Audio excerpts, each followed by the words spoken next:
Please subscribe to help you and your motorcycle perform better. Now, because the shock is so fast, you're getting a cold tear here. So what pressure did you start with this morning? He told me to put it at 28. My name is Dave Moss. I tune approximately 3,500 bikes per year. This is Two Clicks Out. Now steal the microphone master. We need to get a retouch. I brought it to you when I first bought it. Here's a preview. I already have 5,000-ish miles, so I need to get it set up again. You set me up for this track and for Bud and Willow. Okay. I find myself bottoming out the front already. Got it. So we need to tune that up, and the rear. I don't know about the rear. You probably have to sit on it because I already breaking the rear shock.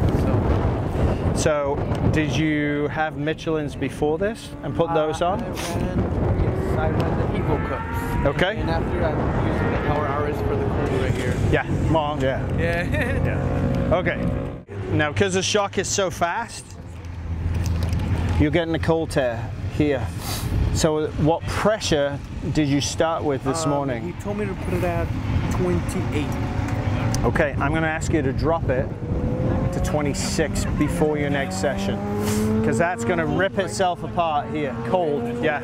And it's already stressing so hard that you can feel the ledge of the joint where it's eating into it. Okay, and let's see where you come back with on travel.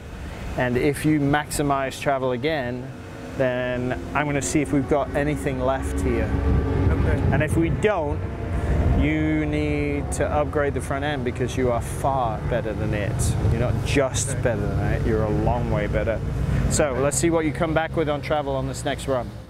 And if you bottom again, then inside the valving, right, the way in which the oil moves through the piston, because it's not an engine piston, the interference, which is called valving shims, are folding and letting the oil through.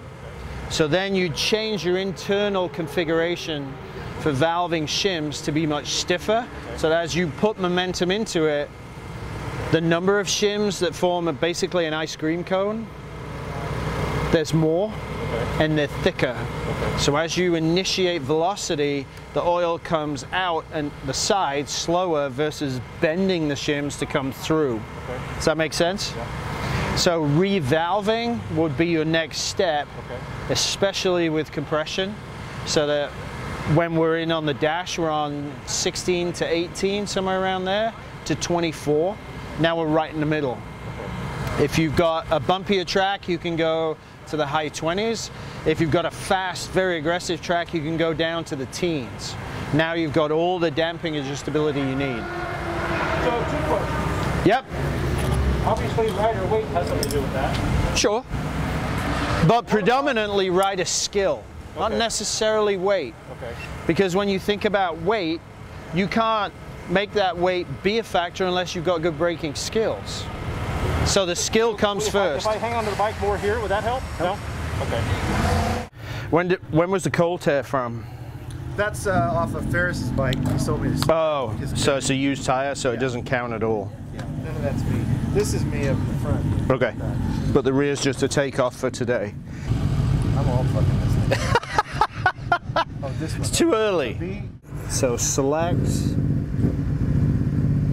and lap, on off, start. That doesn't do anything. Joysticks. Okay, try the white one. There we go. All right, we're in. So we got a massive cold tear. I just came off and checked the pressure was up over 26. So I lowered it. You're only supposed to go 22 on these hot, I guess. Yes. So I just lowered it down again. Catch the full video at DaveMossTuning.com. Dave Moss can tune your suspension no matter where you are on the planet via his remote tuning service. Contact Dave on Facebook or by email, dave@DaveMossTuning.com.